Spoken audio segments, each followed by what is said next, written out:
hari Kamis tanggal 2 Maret 2023 Pengadilan Negeri Jakarta Pusat memberikan putusan terkait penundaan pelaksanaan tahapan pemilu ya Bang ya. Partai Prima ini dia merasa dirugikan. Merasa dirugikan oleh tergugat, yaitu tergugat dalam sini adalah KPU. KPU itu tidak kemudian dianggap oleh majelis hakim tidak melaksanakan putusan dari Bawaslu itu gitu ya Pak? Iya, ditunda berarti tahapannya nih. Jadi dimulai dari nol lagi. Dimulai dari nol lagi. Tapi berarti bukan ditunda dimulai lagi 2 tahun kemudian, bukan kan ya? Putusan ini tidak ada kaitannya kan Bang dengan isu bahwa tidak akan ada pemilu.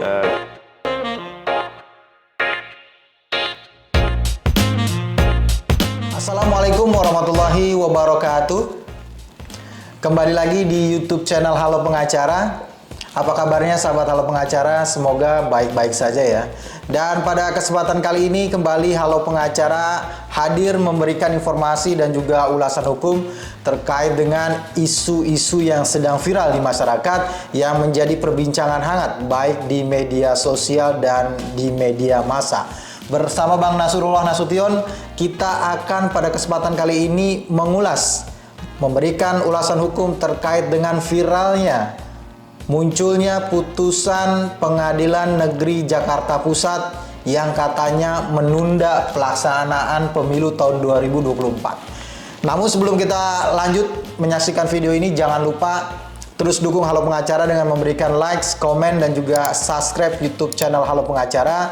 Dan jangan lupa juga nyalakan lonceng supaya selalu mendapatkan notifikasi dari Halo Pengacara terkait dengan video-video tentang ulasan hukum Halo Pengacara. Bang Nasrul, hari ini hari Kamis tanggal 2 Maret 2023 Pengadilan Negeri Jakarta Pusat memberikan putusan terkait penundaan pelaksanaan tahapan pemilu ya Bang ya, yang sudah dimulai sejak bulan Juni kalau tidak salah tahun 2022. Sebenarnya ini putusan apa sih Bang? Perkara apa sih sebenarnya Bang? Dan diajukan oleh siapa gitu? Ya, ini Bang Eri, kalau kita agak tadi sore itu tadi ada dapat berita kabar kalau ada putusan pengadilan yang menyatakan menunda pemilu tahun 2024. Nah, ini menarik nih saya bilang ya. Waduh, terus langsung kita dijapri lah ya dengan banyak orang. Tolong bikin dong diskusinya, terus kita dapatkan putusannya, kita baca juga alasan-alasannya. Ini diajukan di Pengadilan Negeri Jakarta Pusat, Bang ya. Tidak salah Jakarta Pusat. Diajukan oleh Partai Prima. Nah, Partai Prima ini Partai Rakyat Adil Makmur. Nah, ini diwakili oleh ketuanya, ketua umumnya, dan diwakili juga oleh sekretaris jenderalnya. Mengajukan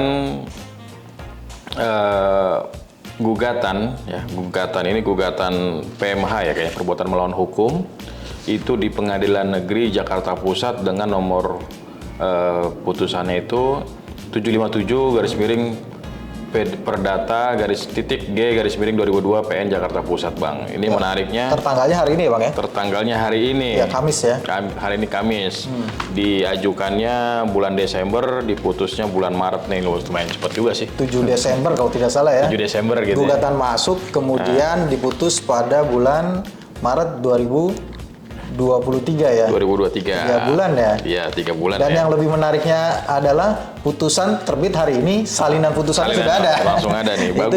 Itu yang lebih menarik lagi berarti sebenarnya. Ini ada kemajuan ya, ada kemajuan berarti dari memang sistem digitalisasi putusan pengadilan itu semakin cepat dan semakin mudah kita mendapatkan salinan putusan, Bang. Itu yang menarik ya, Bang. Iya, menarik. Yang menariknya lagi adalah, Bang, apa sih sebenarnya objek yang digugat oleh Partai Rakyat Adil Makmur atau Prima ini ya Bang ya, terhadap kalau tidak salah Komisi Pemilihan Umum ya Bang ya, KPU Pusat begitu ya. Betul.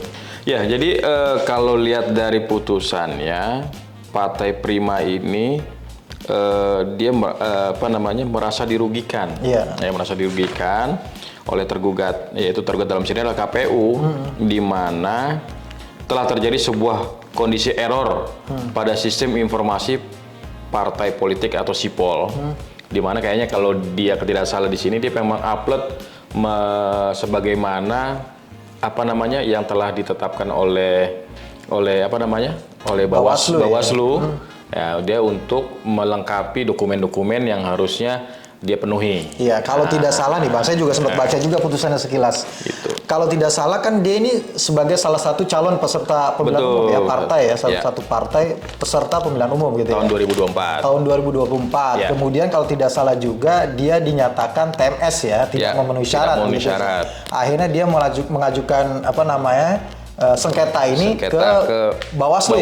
Bawaslu. Nah, di putusan Bawaslu itu kalau tidak salah juga menyatakan dan mewajibkan kalau tidak salah putusannya amarnya itu adalah mewajibkan kepada si penggugat ini PT ini untuk diberikan waktu 1 kali 24 jam untuk menyampaikan persyaratannya itu ya Bang, perbaikan datanya itu ya Bang kepada KPU kalau tidak salah ya Bang. Cuma kalau nggak salah juga nih saya baca KPU itu tidak kemudian dianggap oleh majelis hakim tidak melaksanakan putusan dari Bawaslu itu gitu ya Bang. Iya. Karena tadi kalau kita baca di poin menimbang ini bahwa oleh karena fakta-fakta hukum telah membuktikan telah terjadi sebuah kondisi error pada sistem informasi partai politik (SIPOL) disebabkan karena faktor kualitas alat yang digunakan dan atau faktor di luar alat atau prasarana itu sendiri. Hal ini terjadi saat penggugat partai politik ini mengalami kesulitan dalam menyampaikan perbaikan data peserta partai politik ke dalam SIPOL yang mengalami error pada sistem dan dengan tanpa adanya toleransi atas apa yang terjadi tersebut akhirnya tergugat menetapkan status penggugat tidak memenuhi syarat atau TMS tadi ya yang Bang Heri bilang. Tentunya keadaan sedemikian merupakan sebuah ketidakadilan. Oleh karena itu tergugat selaku organ yang bertanggung jawab harus dapat diminta pertanggungjawabannya atas kerugian material dan imaterial yang dialami oleh penggugat. Dan yang lebih menariknya lagi nih Bang, ini kan dalam eksepsi yang diajukan oleh KPU dalam hal ini ya, itu kan kalau tidak salah menyatakan bahwa perkara ini sudah diajukan di Pengadilan Tata Usaha Negara ya, objeknya ini ya. Dan di Pengadilan Tata Usaha Negara itu sudah dinyatakan tidak dapat diterima gitu. Karena menurut Pengadilan Tata Usaha Negara ini tidak berwenang untuk mengadili itu gitu. Kemudian masuklah ke Pengadilan Negeri ini Bang, Jakarta Pusat ini Bang. Nah, sebaliknya Pengadilan Jakarta Pusat ini menolak eksepsinya nih karena dianggapnya bahwa objek yang diajukan di Pengadilan Tata Usaha Negara sama yang diajukan di Pengadilan Negeri Jakarta Pusat ini berbeda begitu Bang. Nah, ini yang menarik ini Bang Heri ya. Tadi kan kalau kita bicara objek ya, kalau kita bicara objek itu yang pertama mereka mengajukan ke Bawaslu, ya kan? Bawaslu memutus untuk memberikan waktu 1 kali 24 jam untuk memenuhi apa yang harus dipenuhi ya ke sistem yang dimiliki oleh KPU. Nah, dalam prosesnya ternyata sistem itu error, ya kan? Dan tidak ada toleransi, kan gitu ya. Artinya majelis ingin menyampaikan harusnya kalau memang sistem itu error kan bukan dari pihak penggugat, berarti problemnya. Problemnya ada di pihak tergugat, dalam ini penyelenggara. Terus yang kedua, akhirnya diajukan ke TUN. TUN bilang ini sengketa pemilu, sengketa tahapan pemilu itu adanya di Bawaslu. Sudah selesai tahapan Bawaslu ya? Sebagaimana ketentuan di pasal 466 Undang-Undang Pemilu, Bang.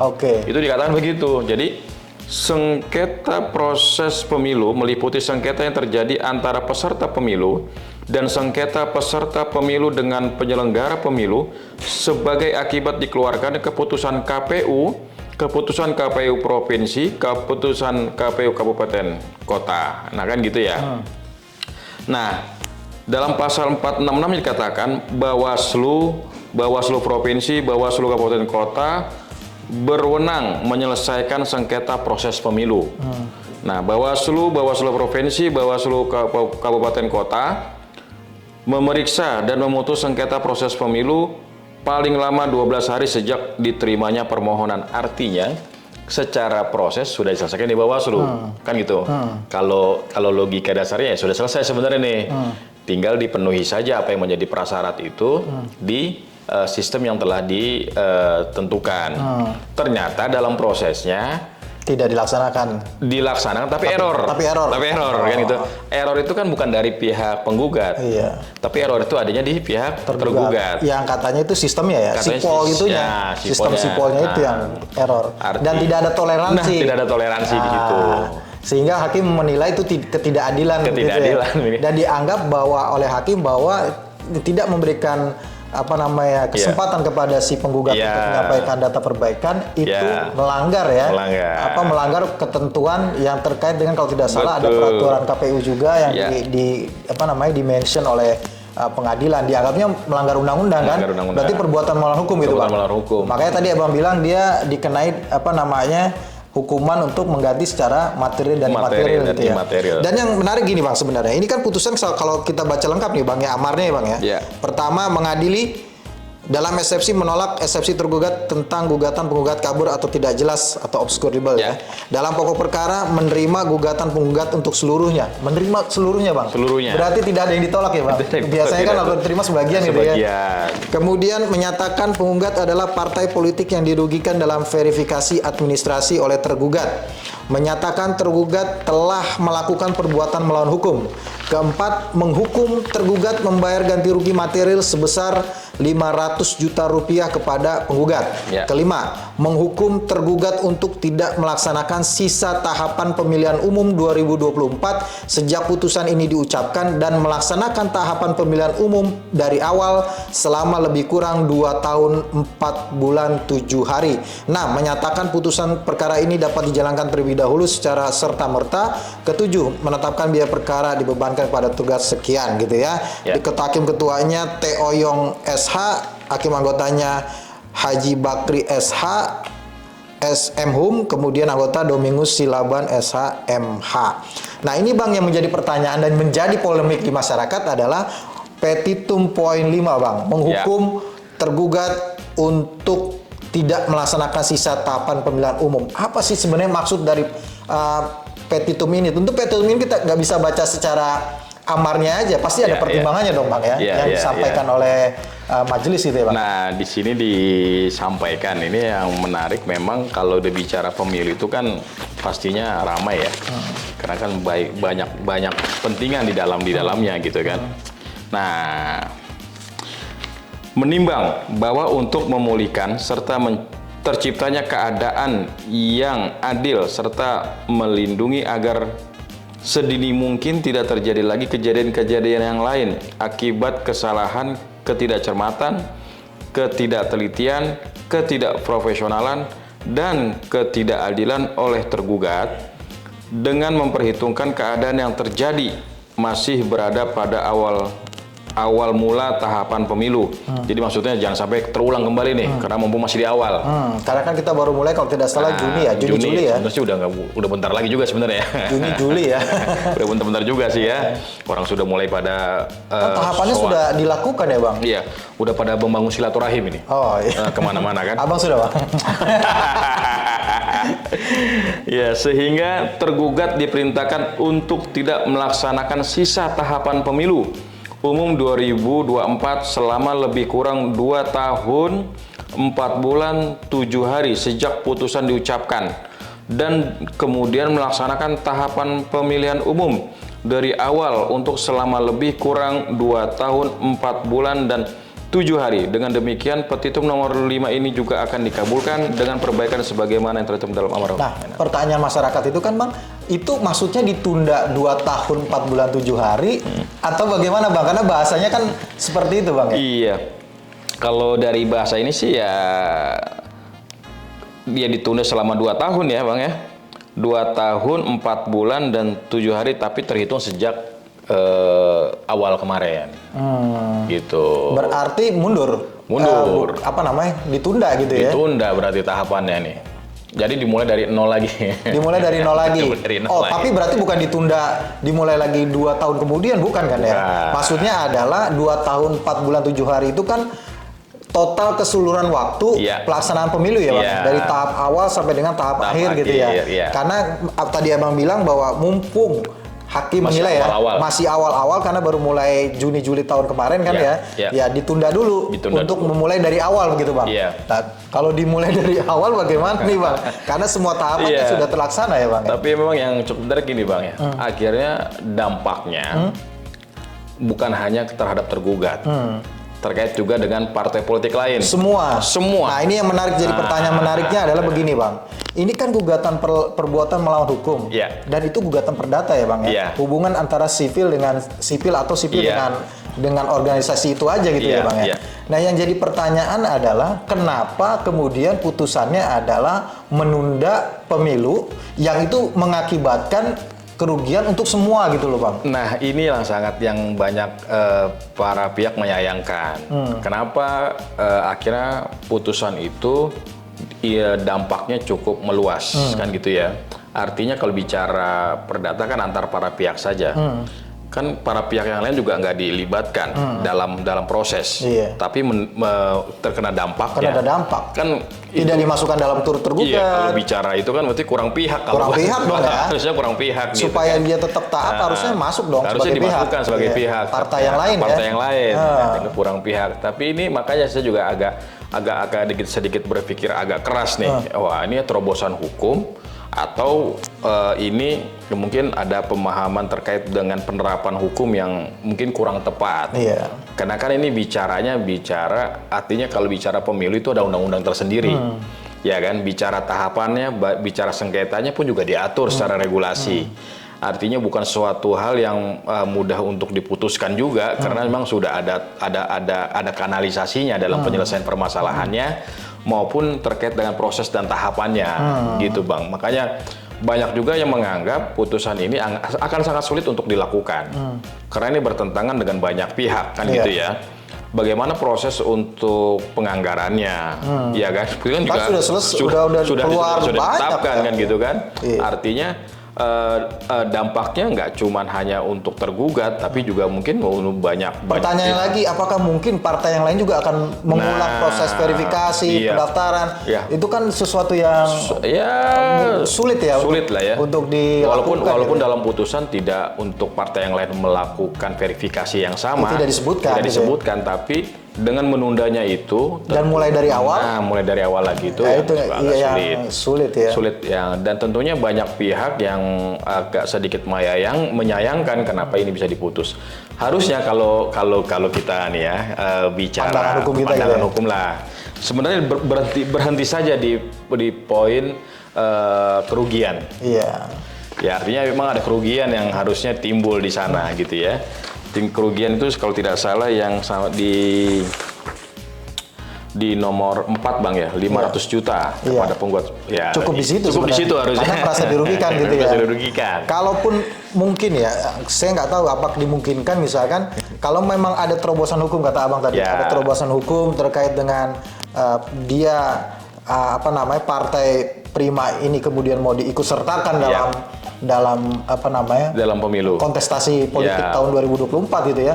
Harusnya bisa juga dong terobosan hukumnya adalah cukup menyebutkan partai itu menghukum KPU untuk menetapkan dia sebagai, walaupun sebenarnya masih debatable ya. Ini kan antara TUN atau pengadilan negeri gitu ya. Tadi kan alasannya keadilan. Artinya kalau mau bicara itu bisa saja putusannya bukan memasukkan tapi memberikan kesempatan lagi kepada penggugat untuk melakukan apa yang menjadi putusan Bawaslu dan menghukum juga mungkin tergugat untuk memperbaiki sistemnya gitu. Bisa jadi kayak gitu Bang. Bisa jadi juga. Ya banyak hal ya.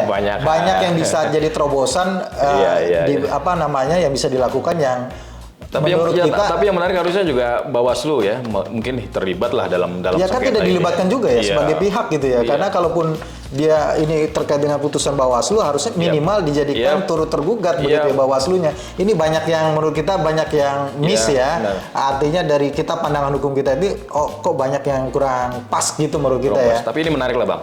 Akhirnya menarik dan saya rasa ini juga bukan akhir dari sebuah putusan ya. Partai politik ini, Prima ya. Partai Prima ini saya rasa ini terobosan yang bagus buat partai ini untuk menguji setiap kesempatan atau setiap peluang-peluang hukum ya yang yaitu untuk mempertahankan haknya, tentunya itu hak mereka.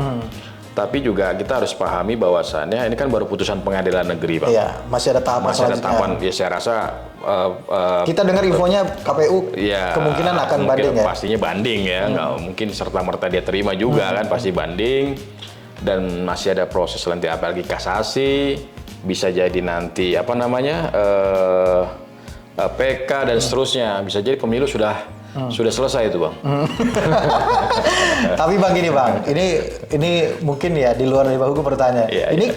kita hanya untuk memastikan bahwa putusan ini tidak ada kaitannya kan Bang dengan isu penundaan pemilu yang gembor-gembornya itu mulai kita dengar lah gitu ya, bahwa tidak akan ada pemilu, tidak akan ada pemilihan legislatif presiden gitu. Iya, Ini iya. nggak ada kaitannya Bang ya? Kalau lihat dari berkasnya sih yang kita baca putusannya sih nggak ada kaitannya, Bang. Kalau dari berkas ya, kita nggak tahu kalau yang di luarnya gitu ya. Tapi gini Bang, kita on ini aja, based on putusan. Putusan ya, karena kita emang analisanya atau ulasannya hukum Ya, gitu ya. ya. Ya, terima kasih Bang Nasrul atas ulasannya. Sama-sama, Sekali Bang lagi Edi. ini karena ini kan tadi pertimbangan hakim adalah untuk keadilan. Ya. Ya, saya rasa ini kita harapkan tidak berdampak ketidakadilan buat partai-partai yang lain Iya, begitu ya. kita harapnya itu. Iya, terima kasih Bang Rasul atas Sama-sama, Bang Edi. waktunya menemani saya mengulas isu hukum ini, dan terima kasih juga kepada sahabat Halo Pengacara yang telah menyaksikan video ini sampai dengan selesai. Jangan lupa terus dukung Halo Pengacara dengan memberikan likes, komen, dan juga subscribe YouTube channel Halo Pengacara, dan jangan lupa nyalakan lonceng supaya tidak ketinggalan dan selalu mendapatkan notifikasi dari Halo Pengacara terkait dengan video-video baru Halo Pengacara yang mengulas isu-isu yang viral di masyarakat. Terima kasih sekali lagi. Salam Halo Pengacara. Assalamualaikum warahmatullahi wabarakatuh. Waalaikumsalam warahmatullahi wabarakatuh.